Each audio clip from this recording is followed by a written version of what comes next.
Welcome back to my YouTube channel. ಹೇಗಿದ್ದೀರಾ? ಎಲ್ಲರೂ ಚೆನ್ನಾಗಿದ್ದೀರಾ ಅನ್ಕೊಂಡಿದ್ದೀನಿ. ನಾನು ಕೂಡ ಸೂಪರ್ ಆಗಿದ್ದೀನಿ.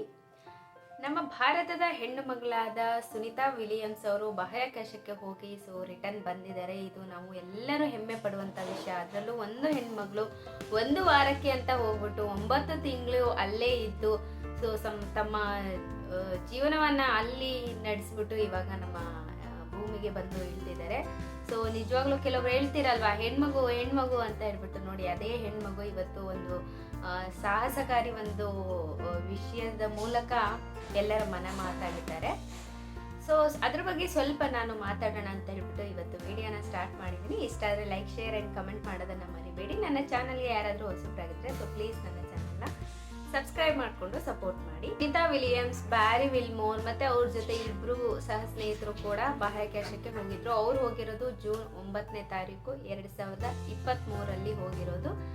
ಅದಾದ್ಮೇಲೆ 8 ದಿನಕ್ಕೆ ಮಾತ್ರ ಅಂತ ಹೋಗ್ತಾರೆ. ಅದಾದ್ಮೇಲೆ ತಾಂತ್ರಿಕ ದೋಷಗಳಿಂದಾಗಿ ನೀವು ಇಲ್ಲಿ ಪಕ್ಕದಲ್ಲೆಲ್ಲ ನೀವು ಈ ವಿಡಿಯೋದಲ್ಲಿ ನೋಡ್ತಾ ಇರ್ಬೋದು. ಅವರೆಲ್ಲ ಯಾವ ರೀತಿ ಜೀವನನ ಅಲ್ಲಿ ಲೀಡ್ ಮಾಡಿದ್ರು ಮತ್ತೆ ಯಾವ ರೀತಿ ವಾಪಸ್ ಬಂದ್ರು ಅನ್ನೋದ್ರ ಬಗ್ಗೆ ಪೂರ್ತಿ ನಾನು ವಿಡಿಯೋದಲ್ಲಿ ತೋರಿಸಿದ್ದೀನಿ. 9ನೇ ತಾರೀಕು ಹೋಗ್ತಾರೆ 2024ರಲ್ಲಿ, ಜೂನ್ 9, 2024ರಲ್ಲಿ ಅವರು ಬಾಹ್ಯಾಕಾಶಕ್ಕೆ ಹೋಗ್ತಾರೆ. ಆದ್ರೆ ಅಲ್ಲಿ ಹೋದ್ಮೇಲೆ ತಾಂತ್ರಿಕ ದೋಷದಿಂದಾಗಿ ಅವರು 8 ದಿನಕ್ಕೆ ಮರಳಿ ಬರ್ಬೇಕಾಗುತ್ತೆ. ಆದ್ರೆ ಅವರಿಗೆ ಬರೋದಕ್ಕೆ ಸಾಧ್ಯ ಆಗಲ್ಲ. ಅದಾದ್ಮೇಲೆ 9 ತಿಂಗಳ ನಂತರ ಇವಾಗ ಅವರು ಮತ್ತೆ ಮರಳಿ ಭೂಮಿಗೆ ಬಂದಿದ್ದಾರೆ. ನಿಜವಾಗ್ಲೂ ಗ್ರೇಟ್ ಅಂತಾನೆ ಹೇಳ್ಬೋದು. ಅವರ ದಿನನಿತ್ಯದ ಅಲ್ಲಿ ದಿನಚರಿ ಹೇಗಿತ್ತು ಏನು ಅನ್ನೋದ್ರ ಬಗ್ಗೆ ಸುನಿತಾ ವಿಲಿಯಮ್ಸ್ ಅವರೇ ಈ ವಿಡಿಯೋದಲ್ಲಿ ಎಕ್ಸ್ಪ್ಲೇನ್ ಕೂಡ ಮಾಡಿದ್ದಾರೆ. ನೀವು ಆ ವಿಡಿಯೋನು ಕೂಡ ನೋಡಬಹುದು. ರಿಯಲಿ ಗ್ರೇಟ್ ಅಂತಾನೆ ಹೇಳ್ಬೋದು. ಅಲ್ಲಿ ಅವರಿಗೆ ಯಾವ ರೀತಿ ಊಟ ಸಿಕ್ತಿತ್ತು. ಕೆಲವೊಬ್ರು ಹೇಳ್ತಾರೆ 8 ದಿನಕ್ಕೆ ಹೋದ್ರೆ 8 ದಿನಕ್ಕೆ ಮಾತ್ರ ಊಟ ತಗೊಂಡು ಹೋಗಿರ್ತಾರೆ, ನೀರನ್ನ ತಗೊಂಡು ಹೋಗಿರ್ತಾರೆ, ಹೇಗೆ ಅಂತ ಹೇಳ್ಬಿಟ್ಟು. ಕೆಲವೊಂದು ವಿದ್ಯಮಾನಗಳ ಪ್ರಕಾರ ನಾನು ತಿಳಿದಿರುವ ಹಾಗೆ ಇಲ್ಲಿಂದ ಅವರಿಗೆ ಆಗಾಗ ಊಟ ಕೂಡ ಹೋಗ್ತಾ ಇತ್ತು ಅಂತ ಹೇಳ್ಬಿಟ್ಟು. ಅಷ್ಟೇ ಅಲ್ಲದೆ ಅವರು ಮೊದಲೇನೆ ಅವರಿಗೆ ಊಟ ಯಾವುದೇ ರೀತಿಯಾದಂಥ ನಾವು ತಿನ್ನುವಂಥ ಆಹಾರವನ್ನ ಕಳಿಸ್ಲಾಗ್ತಿರ್ಲಿಲ್ಲ. ಅಷ್ಟೇ ಅಲ್ಲದೆ ಅವರು ಇಲ್ಲಿಂದ ತಗೊಂಡೋಗಿರೋದು ಅಷ್ಟೇ. ಅಲ್ಲಿಂದ ISS ಅಂತ ಏನಿರುತ್ತೆ, ಅವ್ರ ಎಕ್ಸ್ಪರ್ಟ್ಸ್ ಏನಿರ್ತಾರೆ ಅವರೇ ಕೂಡ ಅಡುಗೆನ ಪ್ರಿಪೇರ್ ಮಾಡಿಬಿಟ್ಟು ಅದನ್ನ ಫ್ರೀಸ್ ಎಲ್ಲ ಮಾಡಿ ಅಲ್ಲಿ ಯಾವ ರೀತಿ ಊಟನ ಇಟ್ಕೊಂಡ್ರೆ ಸೇಫ್ ಆಗಿರುತ್ತೆ ಅಂತ ಹೇಳ್ಬಿಟ್ಟು ಆ ರೀತಿ ಒಂದು ಊಟನ ಕಳಿಸಿರ್ತಾರೆ. ಅವರು ಕೂಡ ಅದೇ ರೀತಿ ಊಟನ ತಗೊಂಡು ಹೋಗಿರ್ತಾರೆ. ಅಲ್ಲಿ ಸ್ನಾನ ಆಗಿರ್ಬೋದು, ಊಟ ಆಗಿರ್ಬೋದು, ಅವರಿಗೆ ಯಾವುದೇ ರೀತಿ ತೊಂದರೆ ಇರಲಿಲ್ಲ. ಮಲ್ಗೋದಕ್ಕೂ ಅಷ್ಟೇ ಸ್ಲೀಪಿಂಗ್ ಬ್ಯಾಗ್ಗಳಿತ್ತು. ಅಲ್ಲಿ ಯಾವುದೇ ರೀತಿ ನೆಲದ ಮೇಲೆ ಕಾಲನ್ನ ಇಡೋಕ್ಕಾಗ್ತಿರ್ಲಿಲ್ಲ. ಯಾಕೆ ಅಂದರೆ ಅಲ್ಲಿ ಗುರುತ್ವಾಕರ್ಷಣ ಬಲ ಕಡಿಮೆ ಇಲ್ಲದೆ ಇರೋದ್ರಿಂದ ಅವರು ಯಾವುದೇ ರೀತಿಯಾಗಿ ಅಲ್ಲಿ ನಿಲ್ಲೋದು ಮಲ್ಗೋದು ಆಗ್ತಿರ್ಲಿಲ್ಲ. ಅದಕ್ಕೋಸ್ಕರ ಸ್ಲೀಪಿಂಗ್ ಬ್ಯಾಗ್ಗಳನ್ನ ಮಲ್ಗೋದಕ್ಕೆ ಯೂಸ್ ಮಾಡ್ತಾ ಇದ್ರು. ಮತ್ತೆ ಅಲ್ಲಿರುವಂಥ ವಸ್ತುಗಳನ್ನ ಇಟ್ಕೊಂಡು ಅವರು ಆ ಕಡೆಯಿಂದ ಈ ಕಡೆ ಓಡಾಡ್ತಾ ಇದ್ರು. ಊಟನೂ ಅಷ್ಟೇ, ಅವರಿಗೆ ಎಷ್ಟು ಬೇಕೋ ಅಷ್ಟು ಊಟ ಅವರಿಗೆ ಸಫಿಷಿಯೆಂಟ್ ಆಗಿತ್ತು. ನೀರು ಅಷ್ಟೇ, ಅವರು ದಿನನಿತ್ಯ ಏನು ಬ್ರಷ್ ಮಾಡೋದು ಅದು ಇದು ಏನು ಮಾಡ್ತಾ ಇದ್ರು ಅದನ್ನೇ ಶುದ್ಧವಾಗಿಸ್ಕೊಂಡು ಕುಡಿಯುವಂಥ ಪ್ರೊಸೀಜರ್ ಕೂಡ ಅಲ್ಲಿ ಇತ್ತು. ಊಟನೂ ಅಷ್ಟೇ ಅವರು ಫ್ರೀಸರಲ್ಲಿ ಸ್ಟೋರ್ ಮಾಡ್ಕೊಂಡು ಕೂಡ ಇಟ್ಕೊಂಡಿದ್ರು. ಅವರಿಗೆ ಯಾವುದೇ ರೀತಿ ತೊಂದರೆ ಆಗಿಲ್ಲ. ಅಷ್ಟೇ ಅಲ್ಲದೆ ಅವರು 9 ತಿಂಗಳ ಕಾಲ ಅಲ್ಲಿದ್ರೂ ಕೂಡ ಅವರಿಗೆ ಇಲ್ಲಿಂದ ಅಂದರೆ ಬಾಹ್ಯಾಕಾಶಕ್ಕೆ ಭೂಮಿಯಿಂದ ವಿಜ್ಞಾನಿಗಳು ಊಟವನ್ನ ಕಳಿಸ್ತಾ ಇದ್ರಂತೆ. ಹಾಗಾಗಿ ಕೆಲವೊಬ್ರು ಅದು ಹೇಳ್ತಾರೆ, ಊಟ ತಗೊಂಡೋಗಿರೋ ಮಷೀನಲ್ಲೇ ಅಥವಾ ಊಟ ತಗೊಂಡೋಗಿರೋ ಒಂದು ಯಂತ್ರದಲ್ಲೇ ರಿಟರ್ನ್ ಬರ್ಬೋದಾಗಿತ್ತು ಅಂತ ಹೇಳ್ಬಿಟ್ಟು. ಅದರ ಒಂದು ಕೆಪಾಸಿಟಿ ಮತ್ತೆ ಅವರಿರುವಂಥ ಒಂದು ಮಷಿನ್ ಏನಿದೆ ಅದರ ಕೆಪಾಸಿಟಿಗೂ ತುಂಬ ಡಿಫ್ರೆನ್ಸ್ ಇದೆ.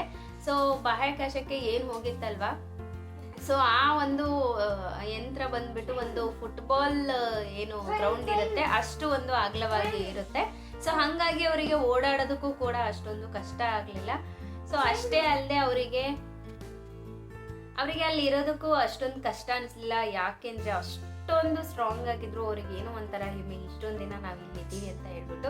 ಅವ್ರು ರಿಟರ್ನ್ ಬಂದಾಗೂ ನೀವು ಅವ್ರ ಮುಖದಲ್ಲಿ ಎಷ್ಟೊಂದು ಖುಷಿ ಇತ್ತು ನೀವು ನೋಡಬಹುದು ಈ ವಿಡಿಯೋದಲ್ಲಿ. ತುಂಬಾ ಹ್ಯಾಪಿಯಾಗಿ ಹಾಯ್ ಹೇಳ್ಕೊಂಡು ಬಂದ್ರು.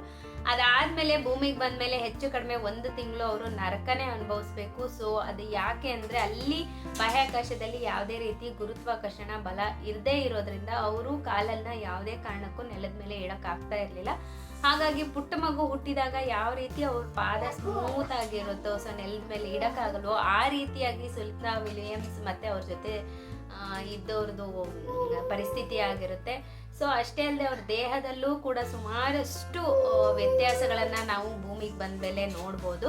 ಸೊ ಅದಕ್ಕೋಸ್ಕರ ಅವರಿಗೋಸ್ಕರನೇ ಒಂದು ಸ್ಪೆಷಲ್ ಕೇರ್ ಅಂತ ಹೇಳ್ಬಿಟ್ಟು ಡಾಕ್ಟರ್ಸ್ ಎಲ್ಲ ಇದ್ದು ಅವರನ್ನ ನೋಡ್ಕೊತಾರೆ. ಸೊ ಅಲ್ಲೂ ಅಷ್ಟೇ ಬಾಹ್ಯಾಕಾಶದಲ್ಲಿ ಇದ್ದಾಗ ಇಲ್ಲಿಂದ ಅವರಿಗೆ ಮೆಸೇಜಸ್ ಅನ್ನ ಕೂಡ ರೀಚ್ ಮಾಡ್ತಾ ಇದ್ರು. ಯಾವ ರೀತಿ ಎಕ್ಸರ್ಸೈಸ್ ಮಾಡಬೇಕು, ಯಾವ ರೀತಿ ಇರಬೇಕು ಅನ್ನೋದನ್ನು ಕೂಡ ಅವರು ತಿಳಿಸ್ಕೊಡ್ತಾ ಇದ್ರಂತೆ. ಸೊ ಇದೆಲ್ಲದರಿಂದ ಅವರು 9 ತಿಂಗಳ ಕಾಲ ಒಂಥರ ತಾಯಿ ಗರ್ಭದಲ್ಲಿ ಒಂದು ಮಗು 9 ತಿಂಗಳು ಯಾವ ರೀತಿ ಇರುತ್ತೋ ಅದೇ ರೀತಿ ಬಾಹ್ಯಾಕಾಶದಲ್ಲಿ 9 ತಿಂಗಳಿದ್ದು ಇವಾಗ ಭೂಮಿಗೆ ಬಂದಿದ್ದಾರೆ. ಸೊ ಸೀರಿಯಸ್ಲಿ ಹೇಳ್ಬೇಕಂದ್ರೆ ಅಲ್ಲಿ ಹೇಗೋ ಇದ್ರು, ಈಗ ಭೂಮಿಗೆ ಬಂದ್ಮೇಲೆ 1 ತಿಂಗಳು ಅವರಿಗೆ ನರಕ ಅಂತಾನೆ ಹೇಳ್ಬೋದು. ಯಾಕೆಂದ್ರೆ ದೇಹದಲ್ಲಿ ತುಂಬಾ ವ್ಯತ್ಯಾಸ ಆಗುತ್ತೆ. ಅಲ್ಲಿ ಕೃತಕ ಆಮ್ಲಜನಕ ಸಿಗ್ತಾ ಇರುತ್ತೆ, ಇಲ್ಲಿ ಬಂದ ಮೇಲೆ ನ್ಯಾಚುರಲ್ ಆಗಿ ಸಿಗುತ್ತೆ, ಅದನ್ನೆಲ್ಲ ಅಕ್ಸೆಪ್ಟ್ ಮಾಡ್ಕೋಬೇಕು. ಸೊ ಇದೆಲ್ಲದಕ್ಕೂ ಹೊಂದ್ಕೊಳ್ಳೋದಕ್ಕೆ ಅವರಿಗೆ ಸ್ವಲ್ಪ ಟೈಮ್ ಬೇಕಾಗುತ್ತೆ. ಸೊ ಪಾದನೂ ಅಷ್ಟೇ ತುಂಬಾ ಸ್ಮೂತ್ ಆಗಿರುತ್ತೆ, ಮೂಳೆಗಳ ಸೆಳೆತ ಕೂಡ ಜಾಸ್ತಿನೇ ಆಗಿರುತ್ತೆ. ಅದಷ್ಟೇ ಅಲ್ಲದೆ ಕಣ್ಣುಗಳು ತುಂಬಾನೇ ಪ್ರಾಬ್ಲಮ್ ಆಗುತ್ತೆ, ಬೆಳಕನ್ನ ಜಾಸ್ತಿ ನೋಡೋಕ್ಕಾಗಲ್ಲ. ಸೊ ಹತ್ರ ಅಥವಾ ದೂರ ಇರುವಂತ ವಸ್ತುಗಳು ಅವರಿಗೆ ತುಂಬಾನೇ ಕಷ್ಟ ಆಗುತ್ತೆ ನೋಡೋದಕ್ಕೆ. ಜೊತೆಗೆ ಅವ್ರ ಕಣ್ಣು ತುಂಬಾನೇ ಪ್ರಾಬ್ಲಮ್ ಆಗುತ್ತೆ, ಹತ್ರ ಇರುವಂತ ವಸ್ತುಗಳನ್ನ ನೋಡೋದಕ್ಕೆ ಕಷ್ಟ ಆಗುತ್ತೆ. ಸೊ ಅಷ್ಟೇ ಅಲ್ಲದೆ ತುಂಬಾ ಬೆಳಕನ್ನ ಆ ಕಣ್ಗಳಿಂದ ನೋಡಕ್ಕಾಗೋದಿಲ್ಲ. ಅಷ್ಟೇ ಅಲ್ಲದೆ ದೇಹದಲ್ಲಿ ಅವರು ಏನು ಬಾಹ್ಯಾಕಾಶದಲ್ಲಿ ಇದ್ದಾಗ 1% ಮಾಂಸಖಂಡಗಳನ್ನೆಲ್ಲ ಕಳ್ಕೊಂಡಿರ್ತಾರೆ. ಸೊ ಭೂಮಿಗೆ ಬಂದಾಗ ಸಡನ್ಲಿ ನಡೆಯೋದಕ್ಕೆ ಅವರಿಗೆ ತುಂಬಾನೇ ಕಷ್ಟ ಆಗುತ್ತೆ. ಸೊ ಅದಕ್ಕೋಸ್ಕರ ಡಾಕ್ಟರ್ ಟೀಮ್ ಏನಿದೆ ಸೊ ಅವರನ್ನ ಪ್ರಿಪೇರ್ ಕೂಡ ಮಾಡ್ತಾರೆ, ಅಂದ್ರೆ ಅವ್ರಿಗೆ ಟ್ರೀಟ್ಮೆಂಟ್ ಕೂಡ ಕೊಡ್ತಾರೆ. BP ಅಲ್ಲಿ ಕೂಡ ವೇರಿಯೇಷನ್ ಆಗೋ ಚಾನ್ಸಸ್ ಇರುತ್ತೆ, ಮತ್ತೆ ಮೂಳೆಗಳಲ್ಲೂ ಕೂಡ ಸವೆತ ಕಂಡಿರುತ್ತೆ. ತುಂಬಾನೇ ಒಂದು ಆರೋಗ್ಯದಲ್ಲಿ ಏರಿಳಿಕೆ ಕಾಣುವಂತ ಸಾಧ್ಯತೆ ಇವಾಗಿರುತ್ತೆ. ಸೊ ಅದಕ್ಕೋಸ್ಕರ ಹೆಲ್ತ್ ಆಗಿರ್ಬೋದು, ಕಣ್ಣಿನ ತೊಂದರೆ ಆಗಿರುತ್ತೆ, ಹತ್ರ ಇರುವಂತ ವಸ್ತುಗಳನ್ನ ನೋಡೋಕ್ಕೆ ಕಷ್ಟ ಆಗುತ್ತೆ, ಬೆಳಕನ್ನ ನೋಡೋದಕ್ಕೆ ಕಷ್ಟ ಆಗುತ್ತೆ.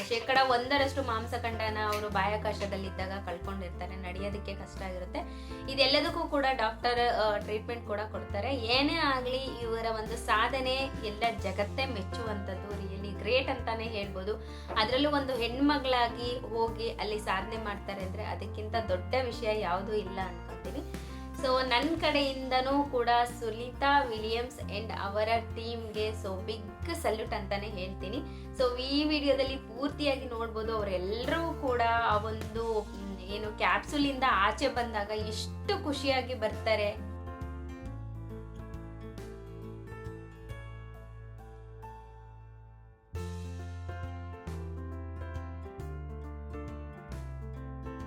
ಸುನೀತಾ ವಿಲಿಯಮ್ಸ್ ಮತ್ತೆ ಅವರ ಒಂದು ಟೀಮ್ ಏನಿದೆ ಆ ಕ್ಯಾಪ್ಸೂಲ್ ನಿಂದ ಆಚೆ ಬಂದಾಗ ಎಷ್ಟೊಂದು ಲವಲೇಕಿಯಿಂದ ಎಷ್ಟೊಂದು ಖುಷಿಯಾಗಿರ್ತಾರೆ. ಅವರಿಗೆ ನಡೆಯಕ್ಕಾಗಲ್ಲ ಅನ್ನೋದೊಂದನ್ನ ಬಿಟ್ರೆ ಸೊ ಅವರು ಎಷ್ಟು ಹ್ಯಾಪಿಯಾಗಿ ಬರ್ತಾರೆ.